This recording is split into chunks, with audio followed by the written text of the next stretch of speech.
Essa divisão da Terra mencionada aqui, ela não tem nada a ver com a teoria da Pangeia.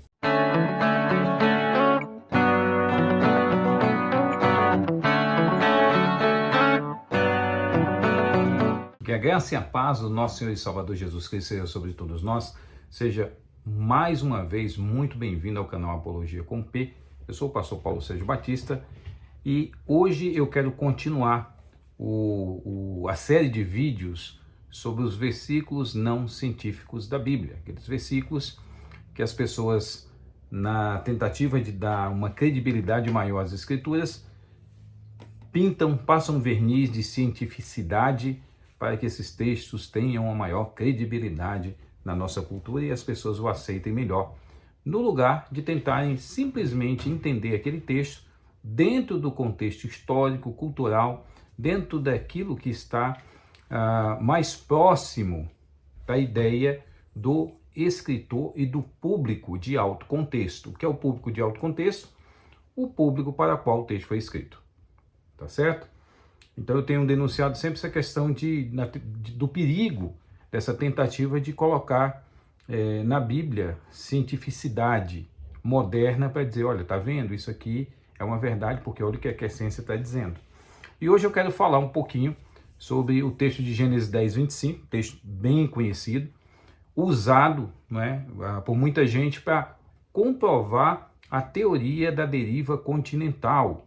Aquela teoria que você já deve ter ouvido falar, de que todos os continentes eram um único continente e que aos poucos eles foram se afastando, tá certo? Então, sobre esse versículo que eu quero hoje tratar um pouco. E aí não esqueça de deixar o seu like, não esqueça de compartilhar o conteúdo desse canal com outras pessoas, não esqueça de divulgar o canal Apologia com P para que tenhamos relevância e essas informações atinjam o maior número de cristãos desejosos de entender um pouco mais dessas questões. Então vamos lá, Gênesis 10, 25 diz assim: a Éber nasceram 2 filhos, um teve por nome Peleg, porquanto em seus dias se repartiu a terra, e o nome do seu irmão foi Joctã. Então, o texto aqui do capítulo 10, vocês vão ver essa narrativa, dos descendentes de Sem, Cã e Jafé, e aí aqui ele vai mostrar os descendentes de Sem a partir do verso 21, a partir do verso 21 ele vai mencionar os descendentes de Sem, da onde vieram aí os hebreus.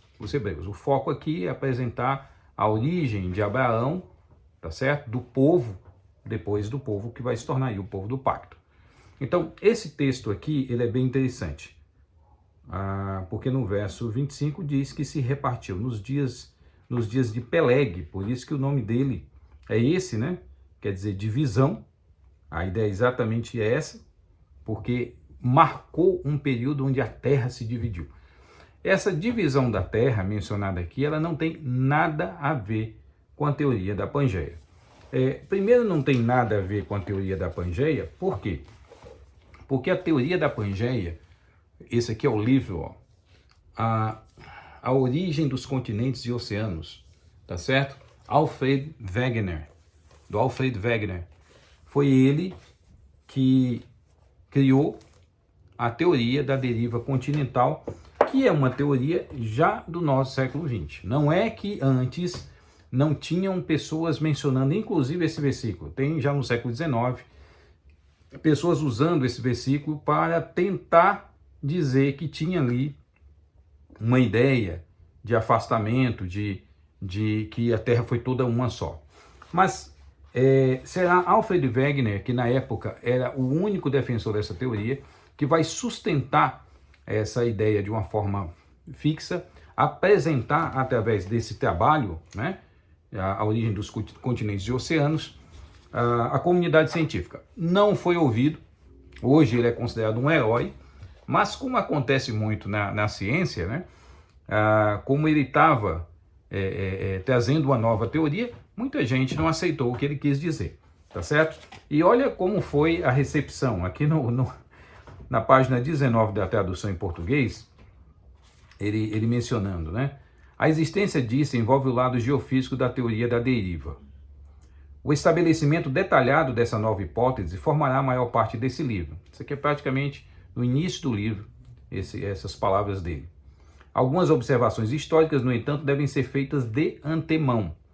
A primeira noção de deslocamento dos continentes me veio em 1910, quando, ao estudar o mapa mundi, fiquei impressionado com a congruência dos dois lados da costa atlântica. Porém, na época, desconsiderei por não a considerar provável.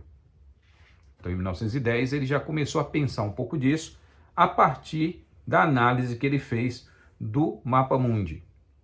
Mas ele disse que não considerou por não ter alguma coisa mais provável. No outubro de 1911, conheci por meio de uma coleção de referências que me chegou por acaso, evidências paleontológicas da antiga ligação terrestre entre o Brasil e a África, que não conhecia antes. Isso me induziu a empreender uma análise apressada dos resultados de pesquisa dessa direção nas esferas da geologia e da paleontologia, por meio das quais foram obtidas confirmações tão importantes que fiquei convencido da correção fundamental da minha ideia. Apresentei a ideia pela primeira vez em 6 de janeiro de 1912, em uma palestra para a Associação Geológica de Frankfurt. Ok? E aí ele vai mostrar no livro alguns mapas para tentar provar essa ideia, mas no capítulo 2 ele mostra uma crítica bem interessante de como a comunidade científica foi totalmente retrátil, totalmente, como eu poderia dizer, oposta a essa ideia. Era uma teoria nova e que ia contra o establishment da teoria antiga, que dizia que havia apenas, que não havia uma deriva continental. E aí ele vai dizer, a geologia ainda não se libertou completamente da ideia de um encolhimento da Terra. A Terra não estava se expandindo, estava se encolhendo. Essa era a teoria científica da época. Essa teoria da contração foi especialmente defendida por Dana, Albert Heim e Edward Suez, mas ainda prevalece como um dos fundamentos nos livros didáticos de geologia, como por exemplo nos de E. Kaiser e Kober. Vê que coisa interessante? A teoria que hoje ninguém mais da geologia põe crédito era a teoria fundamental da geologia no começo do século XX. Lembra quando eu falo do perigo de nós ficarmos colando a Bíblia na ciência? A ciência muda. A ciência muda. Teorias e hipóteses científicas, com o tempo, deixam de ser científicas. Tá certo? Ou pelo menos perdem o seu status de verdade absoluta. E aí ele mostra, assim como uma maçã seca torna-se enrugada por dobras em sua superfície devido à evaporação de seu interior, o mesmo aconteceria com o esfriamento e o consequente encolhimento da Terra, formando cadeias de montanhas dobradas em sua superfície. Então é assim que eles explicavam, né? Principalmente as cadeias de montanha, as bordas das montanhas nos continentes. E isso é muito interessante, ou seja, tinha uma teoria do encolhimento da Terra e não da deriva continental ou de um continente que está, os continentes que estão se expandindo através de um afastamento. Tá certo? Então, só para você ter ideia disso, o Alfred Wegener ele foi pioneiro, por exemplo, no uso de balões para estudos de massa de ar meteorológica, né? Então, ele foi um pesquisador de ponta, que na época foi considerado uma teoria totalmente furada.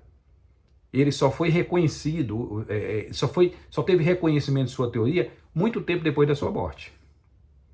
Mas depois os cristãos, muita gente começou a usar de forma mais científica a teoria dele e colando isso na ideia lá de Gênesis 10:25, quando diz que nos dias de Peleg, né, filho de Eber, que era o bisneto de Sem, tá?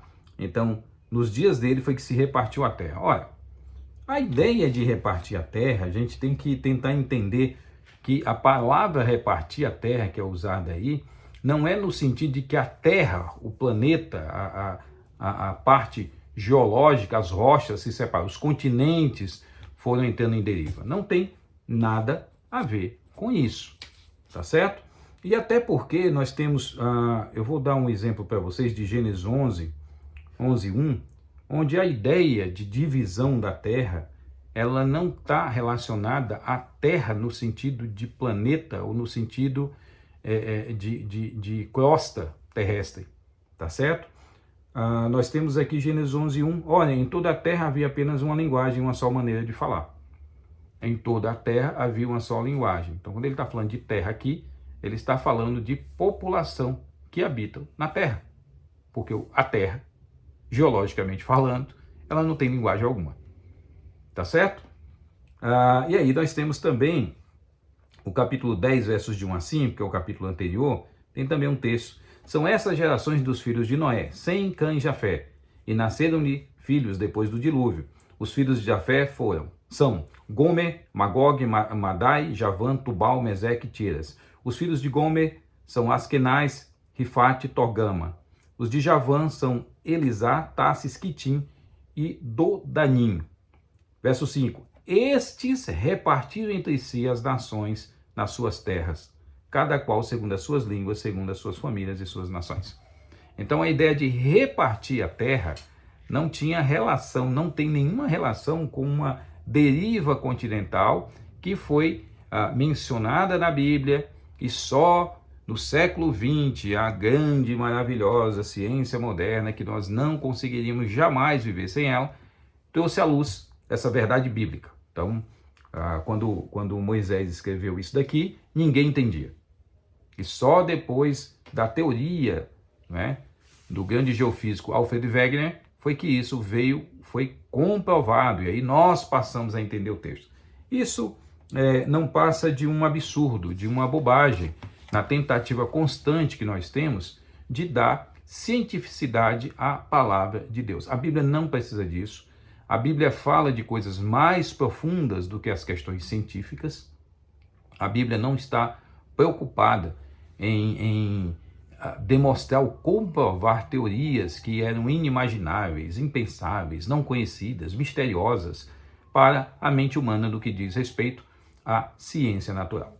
A Bíblia está preocupada com questões de apresentar Deus, quem Ele é, né, dentro da nossa linguagem, tentar nos aproximar dele através dessas verdades fundamentais. E aí, esse texto do capítulo 10, verso 25, né, nós temos algumas possibilidades, né? Que o texto está falando das migrações dos povos que teriam mudado, né, para o sudeste e mudado repentinamente também o estabelecimento de algumas ideias culturais do Antigo Oriente Próximo. Então, essa seria uma das ideias. Por quê? Porque termina o capítulo 10, nós temos o capítulo 11, que já vai falar da Torre de Babel. Ou seja, chega um momento que essa divisão dos povos, um determinado grupo que está em determinado local, tenta estabelecer ali a questão, possuir uma só língua, e ali tentam estabelecer um grande monumento à sua inteligência e capacidade, né? O homem sempre tem essa ideia de que ele é demais, ele é demais, né? Então, talvez a interpretação melhor do texto esteja relacionada apenas a isso. O texto não tem nenhuma relação com qualquer ideia científica. Então, se você já usou Gênesis 10, 25 como uma das provas de cientificidade da Bíblia, tá certo? Esqueça isso, porque o texto não tem nada a ver com essa ideia.